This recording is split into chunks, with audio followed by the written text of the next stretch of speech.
And then we're getting to the to finally the part about what I call the GLOTS section. So, how many of you read the GLOTS paper? That I think some of the folks have read it, right? So that was a speech which Munger gave when they told him it was useless. Um, so Munger kind of inverts logic. So he says, how do you create a $2 trillion company with a $2 million investment, right? How do you create that? And the way he does it is he says, look, uh, let's go in 150 years. He says in 150 years, how do you take 2 million to 2 trillion? And so he says 150 years, 2034, which is 150 years from when Coke was formed. He says that if there are 7 billion humans and they're consuming the 64 ounces, and then half of it is flavored, and then one half of the flavored comes to Coke, and we are getting about 2 cents a serving. Let's say by then, with inflation, we're getting about 4 cents a serving. You run on the numbers that Coca-Cola at that point is making about 117 billion a year in profit, which would give you a market cap of 2 trillion. And so he says that's how we get to 2 trillion. And he says that so what are the things we do to create that 2 trillion? He says, first of all, this guy Glotz, who's setting up the Coca-Cola company, doesn't want to call it Glotz flavored sugared water. He wants to call it Coca-Cola because he likes that name better. And so he creates a name, and he does a lot of stuff to promote the name. And the second is, he says in 1884, consumption of sugar and caffeine is well accepted in society. We have coffee, tea, lemonade. So we'll use sugar and caffeine because people like that. And using sugar and caffeine, we're going to create this product. And not just with sugar and caffeine, what we'll do is we'll give it a color like the color of wine to make it look kind of high end. And we'll give it carbonation to make it like champagne. Okay, so we'll put the sugar and caffeine and the color of wine and carbonate it, and now we've got a great product, and then we sell it really cheap so that everyone can buy it. And then he said, no, we have a choice. Do we create a beverage that's hot, like coffee or tea, or a beverage that's cold? And he said, well, cold beverages can be consumed in a much higher volume than hot beverages. And when you're kind of near the equator and really hot, you can have an almost unlimited ability to consume cold beverages. So he says it's a no-brainer. You go with cold. So he says you go with cold, and then he says now we go into the mental models of the way human brains are screwed up. And so he says the first is the association tendency, which is that put it in places where people are happy, because when people are happy and they see Coke, then they associate happiness with Coke.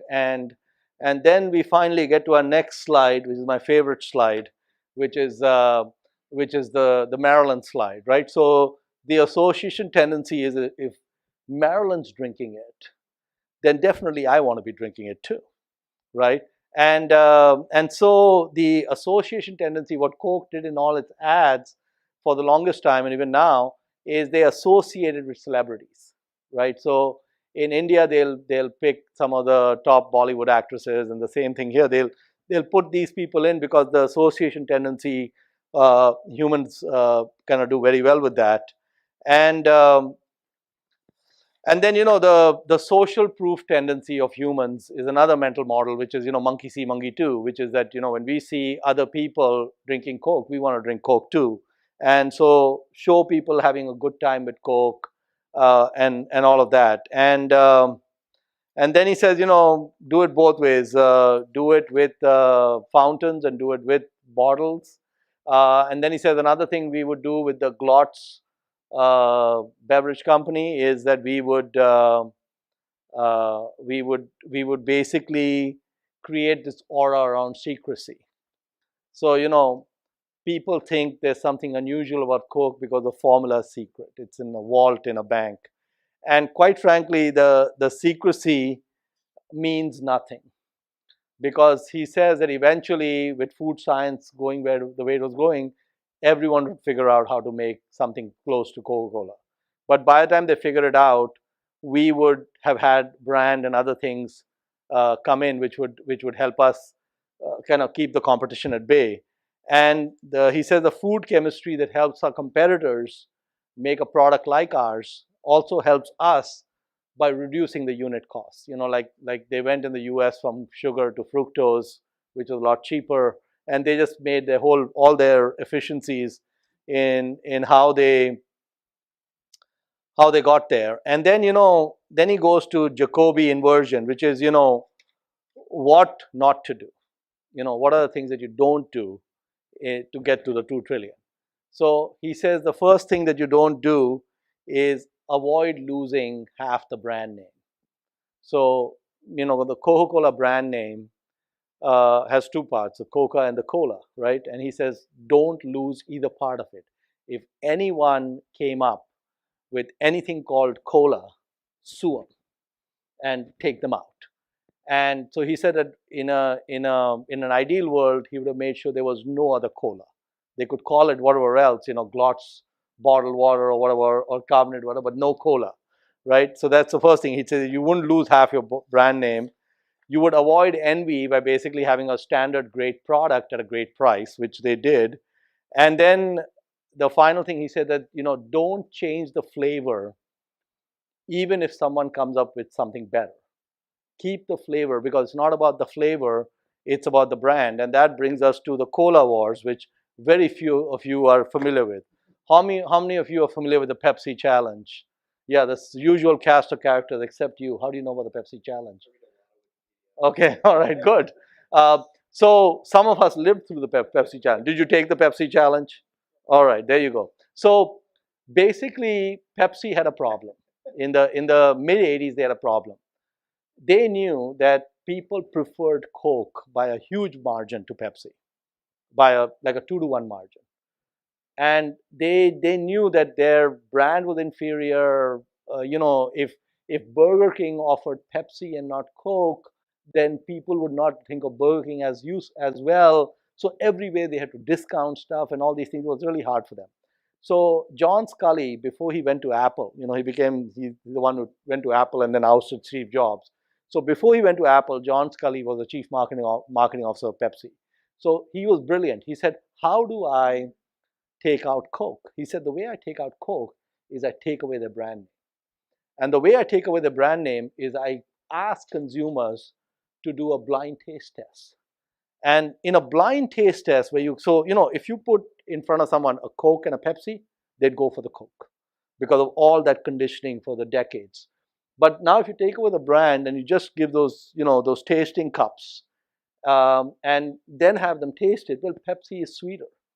It actually tastes better, right? So in the blind taste test, people will say, oh, I prefer this one. Then they'd show you that it was Pepsi, right? And so they started taking market share and Coke got rattled.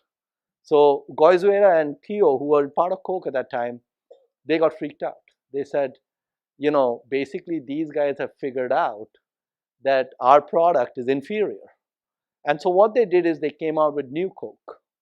And New Coke was sweeter and it was better than Pepsi. And there was a major uproar, right? So all the diehard Coke guys were horrified that how can you change the formula? I mean, it's all about the formula. I want Coke, I don't want New Coke, right? So there was this huge fiasco that now they had messed with the family crown jewels, right? They took away the one thing that was there, which was that secret formula and all the things about the secret formula. In reality, Coke had changed its formula many times, but they never told the public that they changed the formula, right? They just did it quietly. This was very visible. They called it New Coke, and there was this huge backlash. And then they realized, the Coca-Cola company realized that they screwed up. So then they introduced Classic Coke. Okay, so then there was New Coke and Classic Coke. You remember that? We had both, right? That was even more confusing. Okay, and then they finally realized we got to kill this whole thing, go back to just Coke. And that's what they did. They went back to only Coke and they survived that. So, what Munger says is that, look, this essay I wrote about taking 2 million to 2 trillion, he says in reality, the company started in 1884. And by 1896, 12 years after they started, they had no earnings and they had 150,000 in total assets. So much less than 2 million they started with. He says they lost half their brand name, right? So they were not able to protect the cola part of the brand name. They lost that. And they also screwed up with the envy of Pepsi, and they went to New Coke and all of that, right? So they did all these mistakes, and they also had what they did, I think, in 1900. They didn't think bottling was going to be that big. They thought bottling is kind of a sideshow. So they signed these agreements with these bottlers, which fixed the price of syrup permanently into the future. So like in 1900, they said, we will give you syrup at whatever cents per pound for the next 100 years, fixed price. Okay, completely destroys the model, because then sugar went sky high and they started losing money. So then they're telling the bottlers, we can't give it to you. They said, no, you have a contract. And so then they had to battle the bottlers, and finally they got some leeway from that. So they made that mistake. And then what they had done is the bottling rights. What they had done originally, when they gave bottling rights, it was a day's horse ride. So the way they set it up was that they looked at how far a horse could go in a day and a back, and that's how they defined the territory of a bottler. Okay, and that didn't make sense once you got to automobiles. So first they had very big territories because Coke started expanding. So they wanted to reduce those territories. The bottlers didn't want to give that up.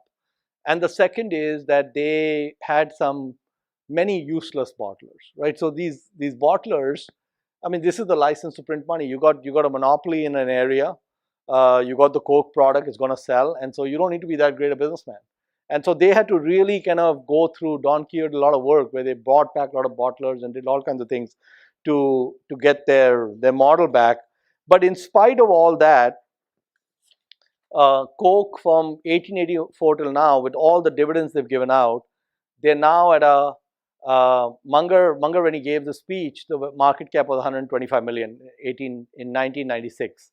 So he said if Coke's market value grows by about 7.5% a year, you'll get to 2 trillion from 96 to 2034. And if you go to today, of course, 96, I think it was an inflated multiple. If you go to today, Coke is at 190 billion. To get to 2 trillion by 2034, you would need to be at about 14.5% a year. I'm not sure they'll do that, but the other thing that could happen by that time is, since we get these cycles in stock markets, you might have a 30 multiple on the company. You know, Coke was sitting at a 40 multiple in 1999. So there's a chance you might get some crazy multiple at that time, and that might get you to the 2 trillion. So basically, what I wanted to just say is that you can see the work that Warren and Charlie did. So usually the thing is, one is they get a little bit of an information edge because they're willing to dig deep. You know, they're willing to read a lot and whatnot, which most people aren't willing to do. The second is where they get a lot of advantage is the synthesis. You know, when they read, what are they kind of extracting out of that model? And the third is that they understand that when you have multiple models interplaying with each other. I mean, when you put a great manager like Goizueta on top of a great business, you just get phenomenal returns. I mean, those are just exceptional in terms of what ends up happening. Is great business with a great manager. And then we get to some of these other nuances about personal space and all these other things about brand and such.